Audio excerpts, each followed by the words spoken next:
Hi, everyone. It's Lydia with the Global Travel Junkie podcast and YouTube channel. And I'm so excited to introduce y'all to my guest today. I don't know her. I've only met her through her following and her feed and all the travel and adventures that she's been doing over the past several years. But I'm excited to get to know her with you. So let's welcome Sarah. How you doing, Sarah Murdoch? Hi, very good. It's great to be here. Thanks for inviting me. Yes, I'm so glad to have you. I can't wait to dig in. I saw you just got back from Thailand and you're going to Tuscany. So I look forward to talking about all those kind of things too. But before we get started, will you share with the audience a little bit about you and your background and introduce us to how you got started doing this travel business that you're doing? Yeah, sure. So travel has kind of been a part of my life longer than I guess a lot of people. My dad is actually from Ireland. So when I was a kid, about 10 years old, we went on the big European trip. Reminded me very much of National Lampoon's European Vacation, that movie. It really was like that. If you've met my dad, that would make sense, actually.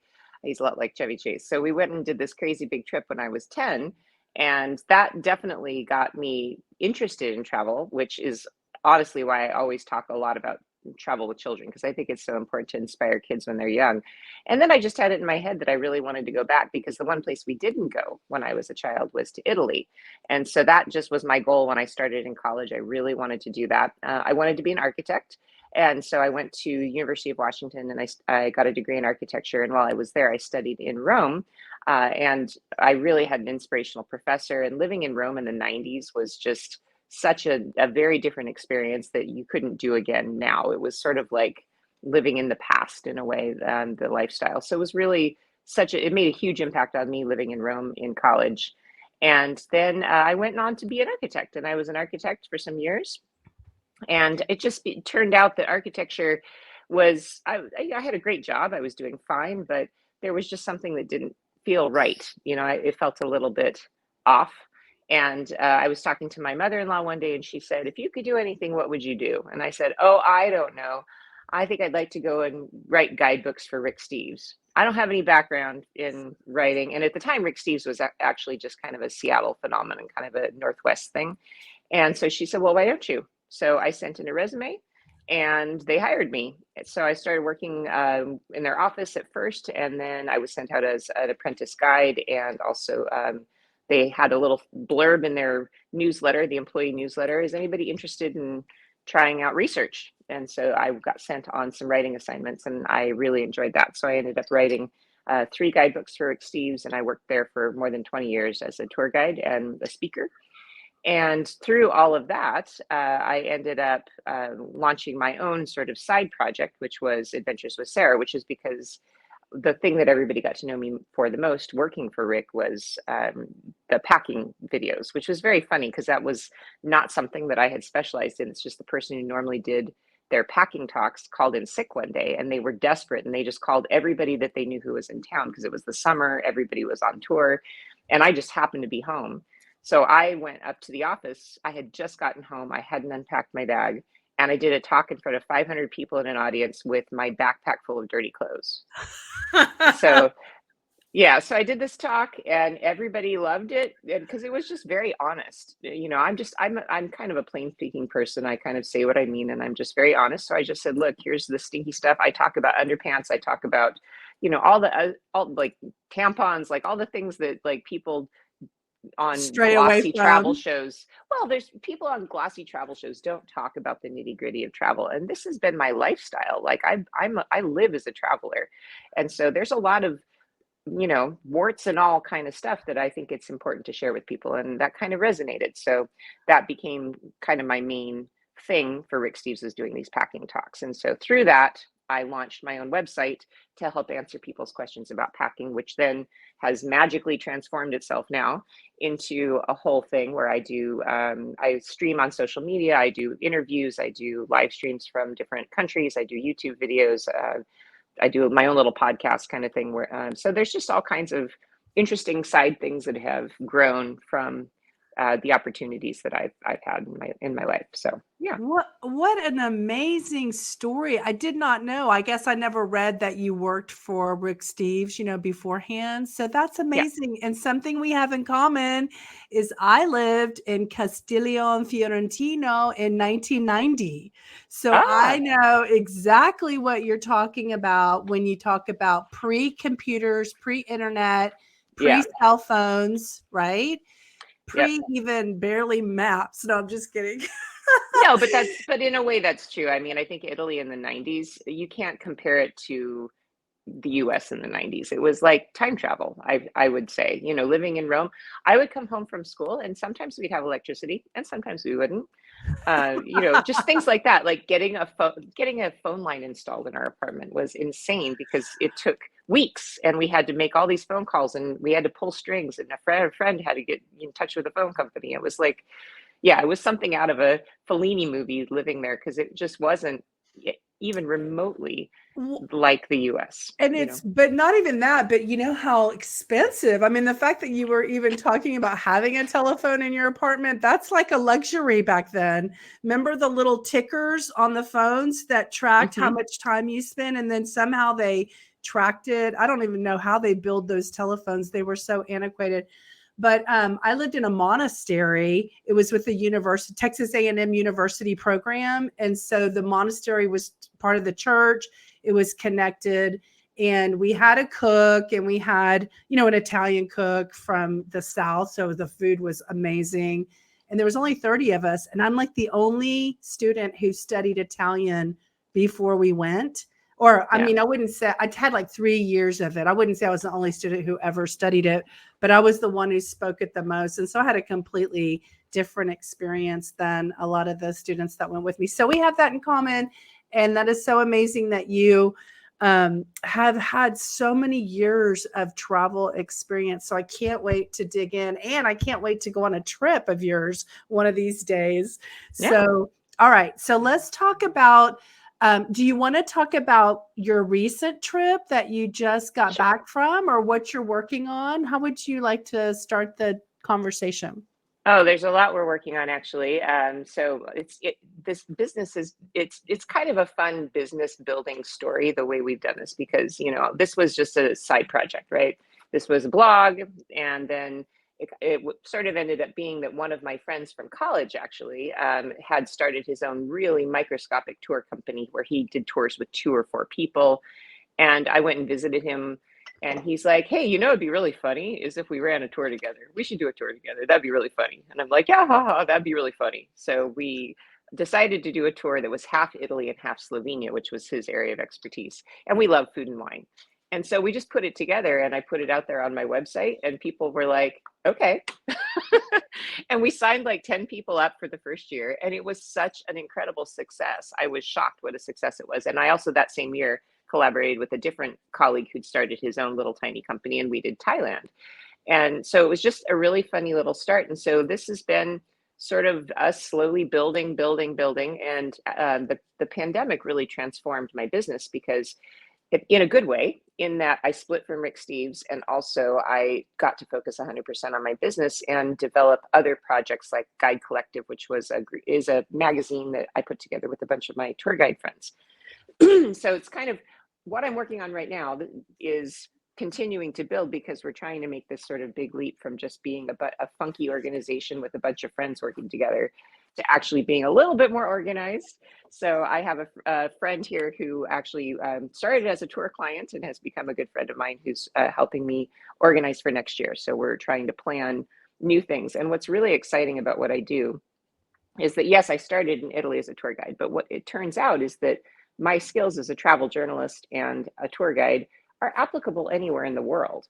And that was a really big light bulb that went on in my head when I started going to Southeast Asia, is that, yes, I speak Italian and I'm an expert in Italy, but the skills of journalism, the skills of guiding and customer service and client relations and all that, that stuff goes anywhere. So yeah, so it's kind of opened up my imagination. So what we're working on right now is just some exciting new projects. We're going to do Japan next year.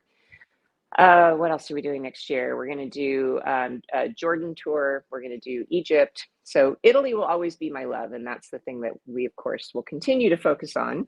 But it's just exciting, to sit around. Literally, my office is my dining room table, and I sit around my table with my friends.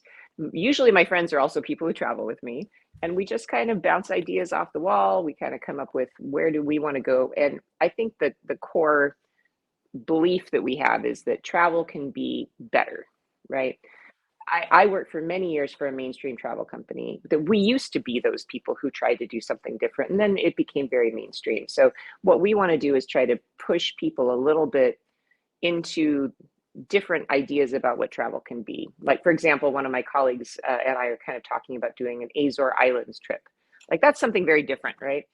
In Italy, instead of just doing kind of the normal stuff everybody does. For example, I'm leaving on Thursday for Rome, and I have a Rome tour because Rome obviously is something I know better than just about anything. And the way I marketed my Rome tour is it's the Rome tour without the Vatican or Colosseum. Because my idea is that, there's so much more to these famous cities and famous places that are not full of tourists, and you can really get to know a place in a different way. So I guess what I'm trying to do is create a tour company that is helping people have non-tour experiences, I guess you Right, could say, right? right. So, I get it.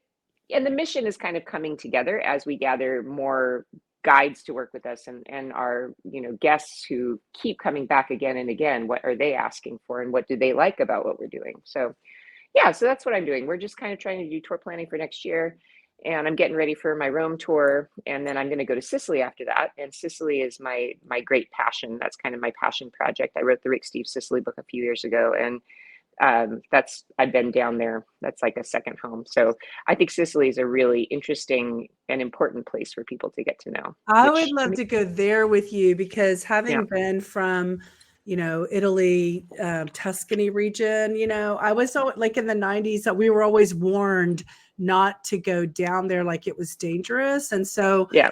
like I don't know if I could like remove that thought in my head. I would rather go with someone who really understands and knows the area. So maybe that's a trip. When are you doing that trip? I have two Sicily tours this year. I'm doing one in March, April, and then I'm doing another pair of tours in September. And Okay. the way I've kind of envisioned Sicily is that there are two different ways to see Sicily. One is the highlights, which is Palermo, Agrigento, Siracusa, Taormina. And then there's the return people trip, the people that have already done the highlights of Right. Sicily. And we do the wine country on Etna. We do southeastern Sicily, which is Ragusa, Noto, Modica. And then we do the area around Marsala and go out to the islands out there, Favignana. And then we finish in Cefalù. So a couple of different ways to see the island. And I guess what you said really puts a fine point on why I have such a passion for Sicily. And that is that Sicily is so much more than The Godfather. you know, and I really do think that there is there, and it used to be too. I remember when I was a student in the 90s, and there used to be those stories about if you go down south, you're going to get gassed on the train and you're going to get abducted and sold into slavery or something. Right. You remember that stuff, right? Yeah. I mean, I never wanted to go south of Salerno because I was told that I would, basically be murdered or whatever. And Right. it was never really true then, first of all. But also, I just think that those urban legends really do persist in the minds of people that, oh, it's not safe to go to southern Yeah, these Italy and were Sicily. Italians that were warning me, not Americans. They didn't know. You Well, know? particularly female American students in the 90s. I mean, I think about that, and I laugh a lot about this because I used to have my butt pinched everywhere. Like, men would just come up and grab my boobs on the street, and I just laugh about that because as that culturally changed, men stopped doing that, and I was like, "What? Am I not attractive anymore?" What are you talking about? That's my favorite part of Italy. No, I'm kidding. Yeah, No. I as I saw that cultural norm change, it did make me kind of wonder. So, like, what's going on? Is it because I'm getting old? I I don't know. know. I've never been south of Sorrento.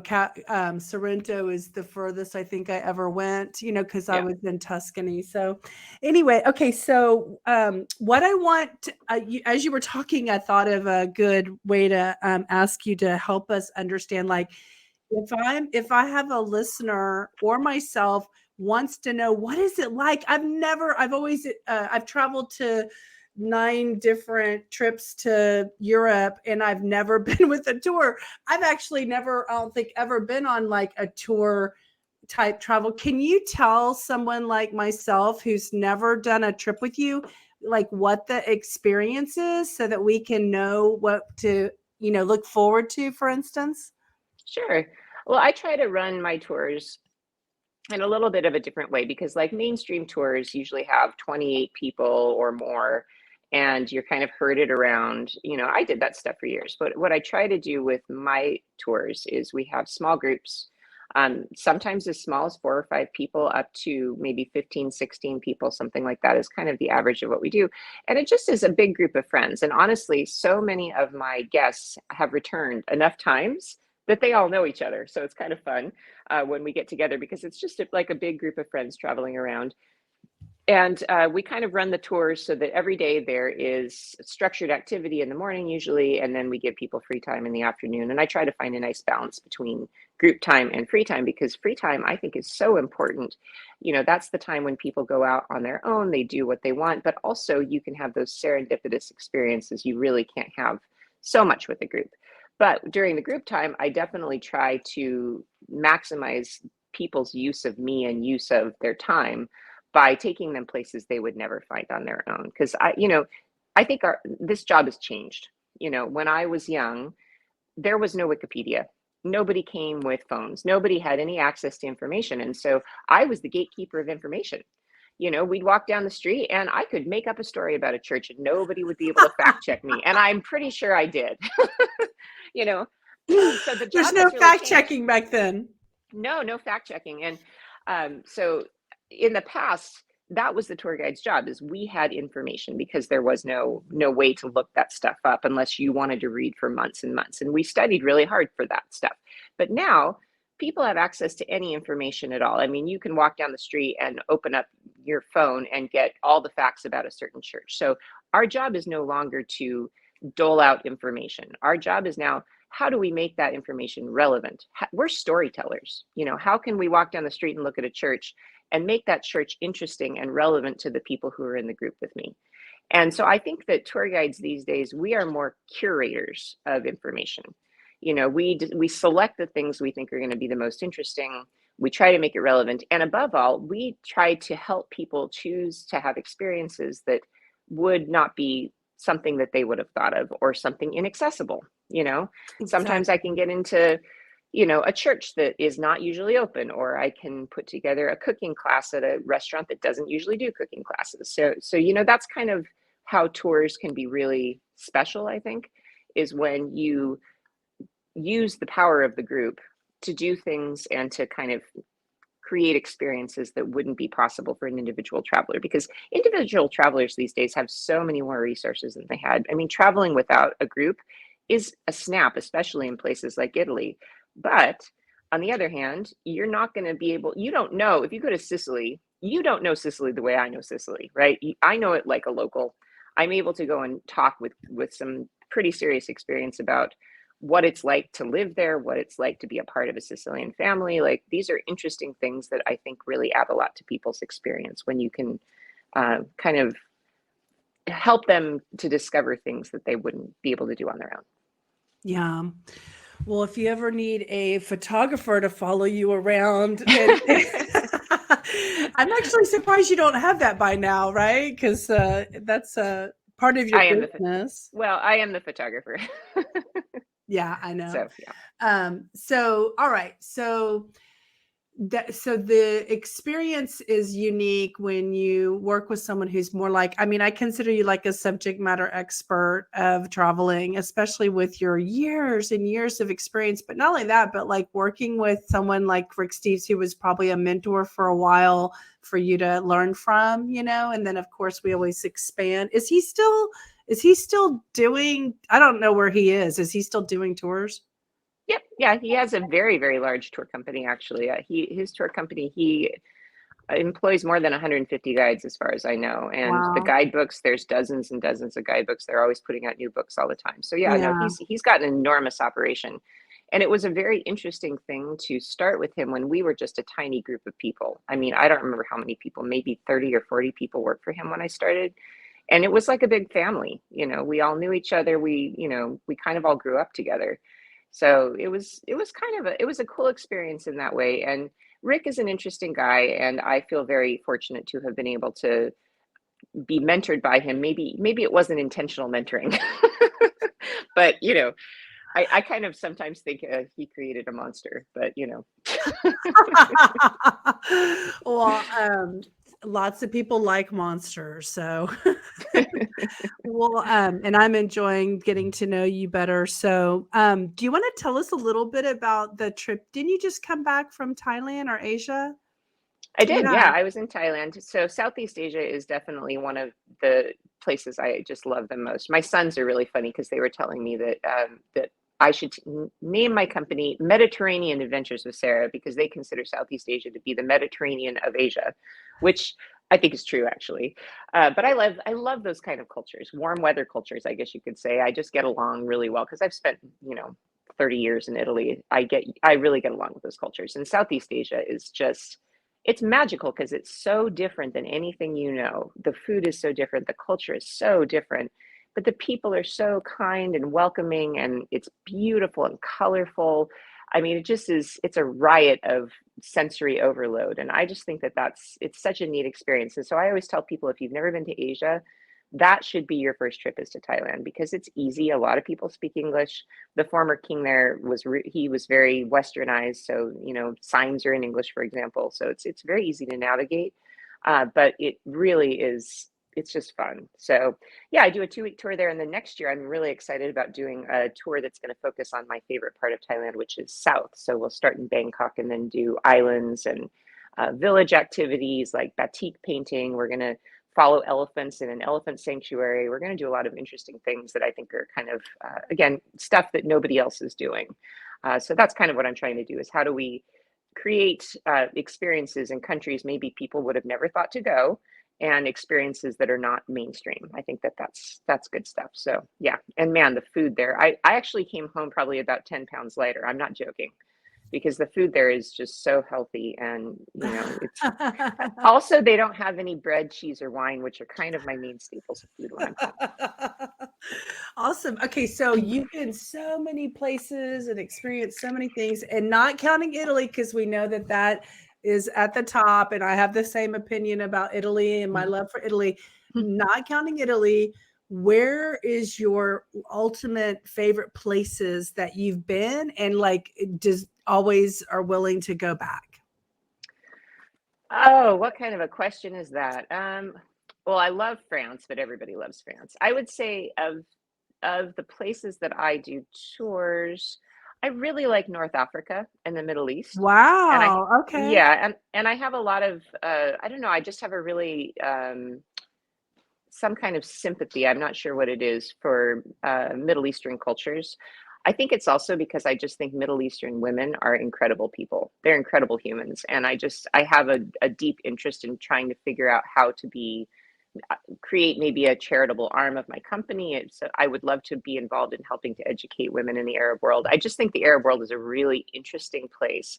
And I think from the position of being a citizen of this world, it really behooves all of us to spend time in the Middle East and in the Arab world to get to know it, because I think we have this very strange and warped view of what the Arab world is. And when you actually go to Egypt or Jordan or any of these places and you get to know the cultures, it's not what you think it is. And I really think that that has broadened my life in a lot of ways. So I have a lot of dedication to those countries, Morocco, um, Egypt, Jordan. I'm thinking about, Tunisia in the future. I'd love to go to Algeria. So I just think, yeah, it's fascinating. North Africa, Middle East. It really is that's a region that will challenge your beliefs and challenge the things you think about how world politics work. I think a trip I took to Israel changed my point of view on so many things. So yeah, so as far as enriching you as a human, that's what I would say is North Africa, Middle East. Okay, so I'm hearing that trend that you talked about of the warm weather climates. So Also, you live in a cold, kind of wet climate, so that's why you go travel to the dry, you know, the dry, sunny climates, right? oh yeah, yeah. I mean, living in Seattle right now, there's snow on the ground right now, and there shouldn't be. So I think that's part of the reason I became a tour guide, to be honest, is that the weather here. I'm from LA originally. I grew up in Oh. Ventura, which is a beach town. I never wore closed-toed shoes. I grew up in sandals and shorts, and so living in Seattle is maybe a, let's call it a challenge for a person like me. So that I think that actually is part of the reason I ran away from my That architecture job. you go to so many trips throughout the year because you're just getting away. Oh yeah, yeah. I mean, I think that that is part of it. And when I'm doing my tour planning, that is, I think, in the back of my mind, a motivation for some of the places I choose. Is I like to be in the sun and I like Do to be you warm. ever go to Norway or any of the Scandinavian countries or Russia or where do cold places? So we are going to be doing that in the future eventually. We're going to probably start with Denmark. I'm going to be hopefully working with one of my guides who has worked with me on other projects, but we're going to start moving in that direction. We have done, I think, as far north as England, France, that area. But yeah, it'll happen. It'll happen. It kind of depends on my guiding team, right? So that I think is the most important thing about running my company is that we need to work with people that are incredibly reliable, who do what they say they're going to do, who show up, and who I really trust. So that's kind of it's not so much the countries as it is finding the right staff to work with. Yeah. So, one of my final questions, and then we'll let everybody know how they can find you, is there a place that you haven't gone, like the Galapagos Islands or something, that is really on your wish list radar? I would say there's two things. One is am really excited about this summer. I'm going to do a Southern Africa safari sort of trip. So it's a tour that's going to start in Victoria Falls and end in Namibia. And I'm doing that as a tour offering. And I'm going to take my kids with me. And I'm really excited about that because been wanting to go to Botswana for a long time. And we're going to do a safari there, but also see Victoria Falls, see South Africa. So I'm really excited. That was probably the top of my list. India, which I just did last year, that was previously the top of my list. So I'm ticking them off.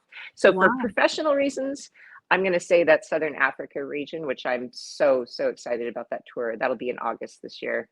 And there are spots available actually still. Okay. And then, but on a personal level, Yeah. pers- personally, I want to go to Tahiti. I haven't been to Tahiti, and I love like the kind of South Pacific area. I want to go and stay in one of those little floating kind of those cheesy things you see on Instagram, Yeah. the huts floating over the water. That's what I want to do. I want to go to Tahiti. So we'll get there eventually. Yes, my first episode is with a guy named Attilio. He's an Italian, and he talked about his trip to Tahiti, and he was telling everyone in his episode, like, just do one night or two nights in Tahiti because you want to get over on the water to the smaller islands, instead of the bigger city. And so anyway, you might want to listen to what he had to say about Tahiti because he was episode number one. So, all right. So I want everyone in wrapping up. First of all, I've thoroughly enjoyed, learning from you and learning with you. And I want others who are interested in connecting with you to understand what are all the different ways that people can connect with you or find out about your tours. Sure. Yeah. So my website is adventureswithsarah.net. And Sarah has an H. And the most common way that people find me is on Facebook. And in fact, that's where I kind of have most of my activities. So I live stream there. I do interviews. I do all the content that I produce.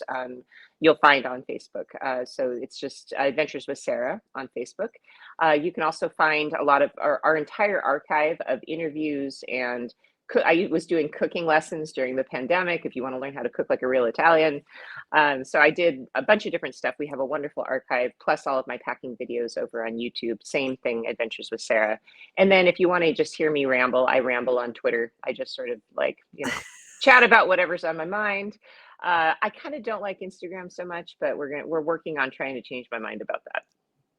I was a late adopter. I mean, I used to do social media for other businesses and I was a late adopter to Instagram. But once some younger Instagrammer influencers told me and taught me about Instagram, now I love it and I prefer it actually, to be honest with you. Yeah, I had So, an Instagram account that had a ton of followers, and then I changed my phone number, and they anyway. It's a long story. oh, okay. Yeah, that's a Instagram frustrates pain. me. Yeah, That's a but Facebook pain. Yeah, you don't actually want to is. have to deal with all that kind of control that you can't keep your stuff. I do Um, find Facebook is really a great place though to because there's also been groups that people have started oh spinning yeah. off from that, creating more of a community, and that's what I think is really nice, is that the Adventures with Sarah thing is not so much about me anymore.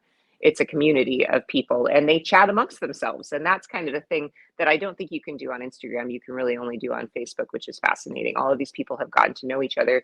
Also, I have a Patreon, and we get together and have meetings for my Patreon supporters, like every couple of months. And that's And that, for another, people who don't know what that is, that's a subscription to be a yeah, subscription with you, right? yeah. Um, So people pledge 5, 10, $25 a month, whatever they want, and they get extra content. Like there's a whole cookbook that I created from all of my cooking lessons. I'll be doing city guides for them, but also it's just, I think people especially love the community and getting together. And I do slideshows, or we just get together and have happy hours. So it's kind of it's been neat how we've turned kind of a blog slash business into something that is more of a community. Yeah, yeah. And I want to tell you that when I created the Global Travel Podcast um, junkie concept, I created a group too. And there's hardly anyone in it because this is new. I mean, I'm on episode 4. But if you want, I just want to invite you, if you want to go be a member of that group, you're welcome to post all the marketing content about what you're doing and where you're going and what you're groups you're selling or Cool. anything like that. So just as Great. another way to spread your message to for people to find your group and your page and your opportunity that they might not know of you before. So anyway, do you have any final tips or words or suggestions or anything that you want to leave the audience with from wrapping up the episode? I think that if I had, there are two kind of things that boil down everything that I do. Number one is pack light, because nobody ever said I wish I'd have brought more, ever. That's number one. It's true. And number two, I would say you can do hard things. We can do hard things, and we do them together, and I think that so many times people think about India or Africa or all of these places that seem hard. That seems hard, but we can do those things. And I think that's one of the great gifts of group travel and creating the community we have, is that we can do the things that always seemed impossible. So doing impossible things, doing hard things, we can do those things, but maybe we do them together. Yeah.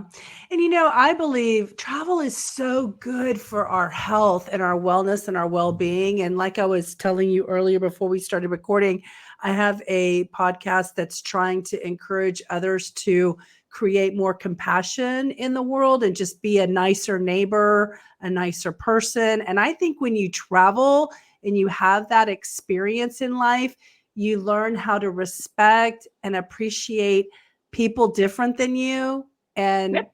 what they're all up to, right? And so travel can just be a really good way to make the world a better place, really. I mean, it sounds silly, but No, somebody has to I try. think it makes you a better person, and I think as a better world citizen, you can be more compassionate to other cultures, and also you make connections you wouldn't make otherwise. I can see issues in ways that I don't think I had the ability to see 20 years ago. It creates a sort of sense of responsibility for the world. I think it also creates a sense of compassion and a curiosity. I think the curiosity builds upon itself because you get more and more curious about what else is out there, right? Awesome. Well, thank you. I know you're a very busy woman, and I really appreciate you taking the time to let me highlight you today on the Global Travel Junkie podcast. And I want to tell you that if you ever want to come back and talk about something that you're working on or a topic, or if you write a book or an article or anything, just reach out to me because I would love to have you as a reoccurring episode. And whatever Sure, Sarah is talking about and doing, you can come on here and share it with the world. So sure, that'd be anyway, great. yeah, I appreciate it. So thank you for your time. Yeah, And thanks for inviting me. yeah, you're welcome. All right. We'll see you soon. Okay, Bye. bye bye.